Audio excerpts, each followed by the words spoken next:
Have you ever encountered a racist Korean? Who threw that? The Ajuma. I think racism is like everywhere. Why would I go into your class when you're not a native speaker? The coronavirus is impacting communities across the globe. But there are a lot of foreigners living in South Korea. According to the latest stats, there are now over 1 million foreigners officially working in Korea. 조금 발이 돼요. I'm little bit dusty. Hey guys, Jessica here. Today I met two of my friends here in Korea, living here in Korea. She's a student. And you're working here in Korea, right?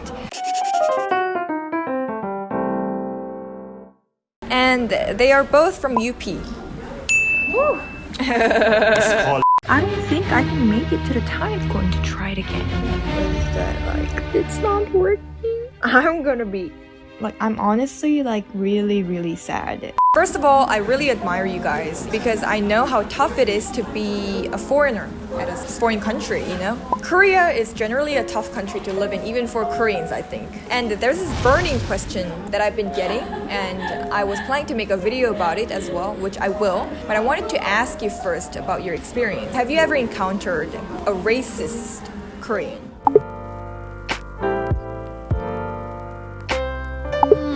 Actually, yes, because of the coronavirus as well. I don't know if it was really kind of racist, but we were in the subway and I was with my friend. She's Iraqi. So this Ajuma, she was sitting beside us and then she really transferred her seat in front of us and she kept looking at us.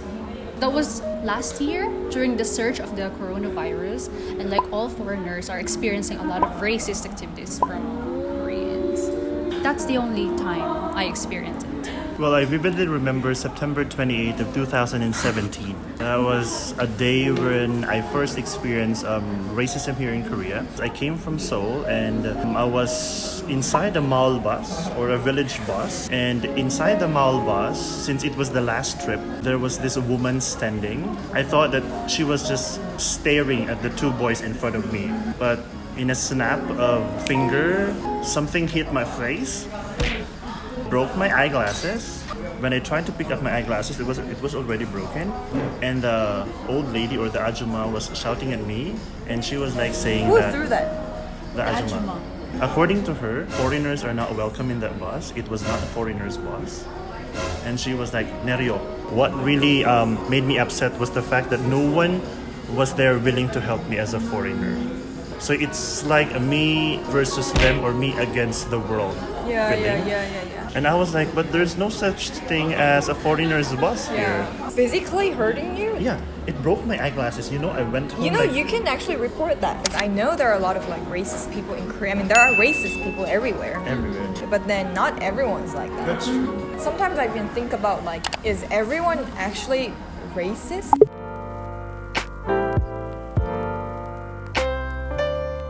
But then they're not trying to show. It's a deeply rooted consciousness in them that when they see something foreign, let's say all my life, the only shape of eyes I saw is like me, like no double eyelids. And I see someone with double eyelids like you and I'm like, this is you. But that comes out as racism when it's actually just me being new to it, right? So what is the distinction between being racist and being new to this culture? That was the question that popped up in my head recently. It comes off as a negative reaction, let's say. Oh, you have double eyelids? That's weird. Then it could be considered as racism. But wow, that's pretty, that's so new. Then it's not. But it still stems from the same base, which is new. I think racism is everywhere, mainly because of the community standards or society standards that everyone sets. It all comes in ourselves, how we really accept our own qualities. I just wanted to tell that we should not set ourselves in the community standard, society standard, because if we always think about that, then there will come a time that it will also destroy us and also other people.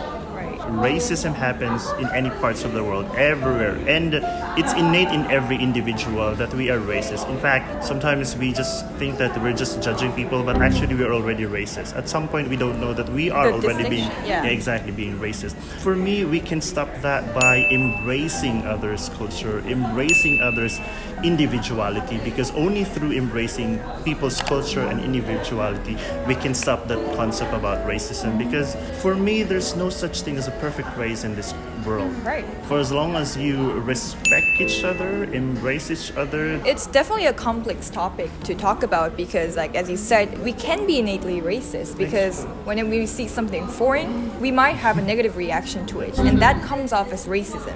What you guys mentioned are great, and I think also exposure to diversity since you're very young is also one good way. My case, like, you know, there is that stereotype in Korea, like, oh, the Philippines, they look down to the Filipinos and stuff like that. I had nothing like that because I went there when I was so young. Everyone was just so beautiful. It came out in a nice way. They spoke English, which was something that I couldn't speak. So it's like, wow, everything's wow. And the only time I got to know about like a social problems in the Philippines and all that later on as I went on with my high school education. At first, I think it begins naturally, just natural connection through exposure. And later on, it moves to the head level, which is like you getting to know about the country more deeply. With that step, then you can, I think, finally come to the stage of embracing, as you guys mentioned. Another question that I wanted to ask is, Koreans underrate the Filipino English accent.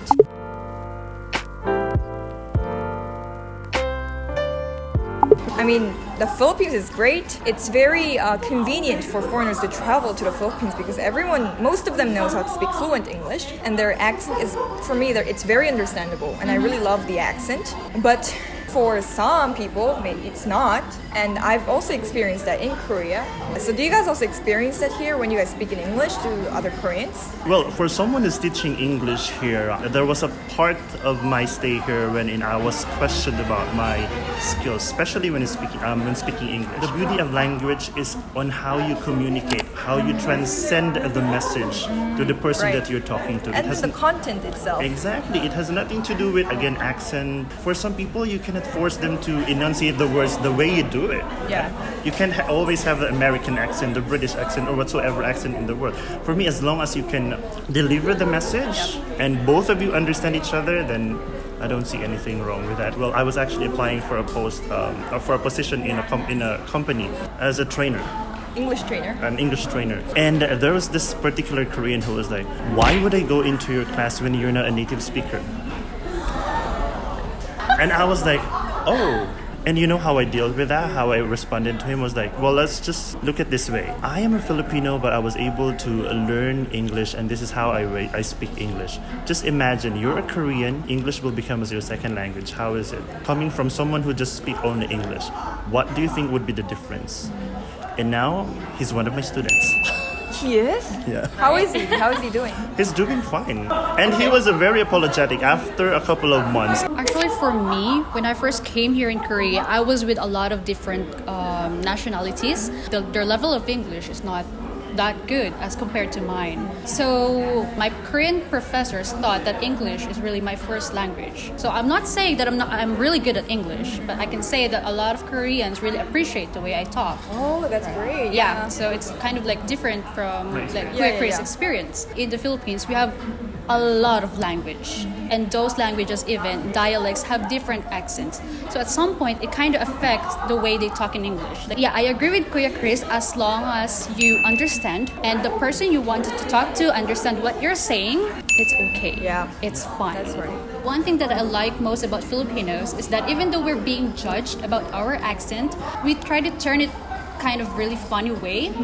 So we try to make a lot of videos and like, oh, you say hamburger, Filipinos say hamburger. Quaker oats, quacker oats, right? Similar thing with sana all, the slang sana all. It's like a lot of Filipinos have that ability to like soften things. Exactly. Yeah. Although I think there are pros and cons into it. It is good because that really shows the positivity in them. Their really ability to turn things in a different way, totally different way. But at the same time, in terms of like more serious issues, when the reaction is just like, in a joking way, there might be no improvement later on. Everyone knows about. That's also one thing about the Filipino society that I think many people are aware of, and I appreciate that these are being talked about, especially among a lot of young Filipinos. So one last thing I would like to ask as well is, how is life in Korea compared to life in the Philippines?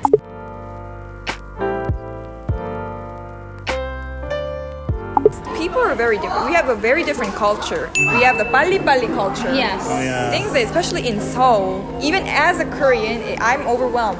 Every day, I live in Seoul, but I'm always overwhelmed. Everyone looks very busy. Things work very, very quickly here. It's very different from the Philippines. I mean, we have 4 seasons. For me, I think kind of different in the Philippines. Number one is convenience and safety.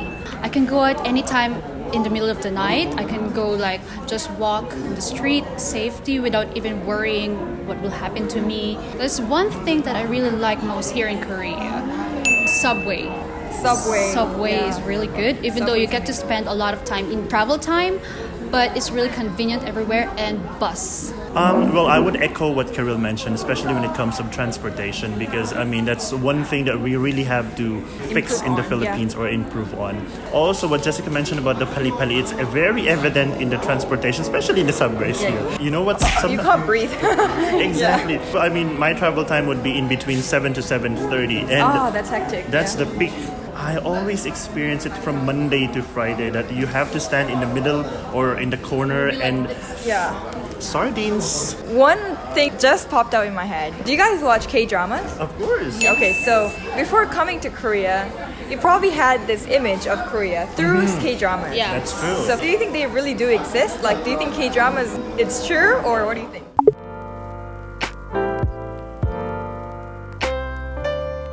I don't see anything wrong about having that kind of faith in K-dramas or believing in what is really happening in K-dramas. But in reality, although some of them really exist or it happens, but again, not everything happens. I used to believe that all K-dramas are real, that it happens. But you know, when I was already part of K-drama, Right, because you did a lot of filming. Yeah. I just realized that hey, it's not actually true. Speaking about Korean oppa, I don't want to ruin your kind of expectation or the kind of dream that you were like making in your head. You're a college student, right? Yes. Whoa, very Korean oppa. When it comes raining and you didn't bring any flower, I mean any umbrella, and you expect an oppa to like share an umbrella with you, it doesn't exist.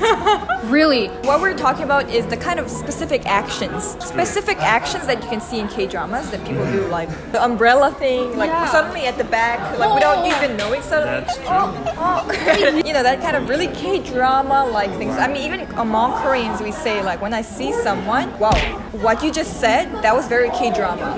So even for Koreans, like those elements in K-drama, it's just in the K-drama. Yeah. It could happen. I mean, K-dramas, in fact, it all came from reality, but it kind of went too deep down. I see. Yeah. So, yeah, that's one thing I wanted to talk about. All right, guys, that was a quite quick and very fun, and I would say meaningful as well, conversation with kababayans here in Korea. Yes, I had a lot of fun. Yeah, how are you? Of course, me too. Yeah. Sobrang saya. Sobrang saya. Yeah. I'm kulit.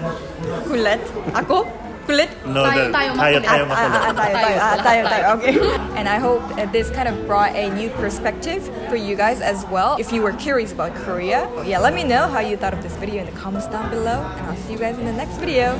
Bye-bye.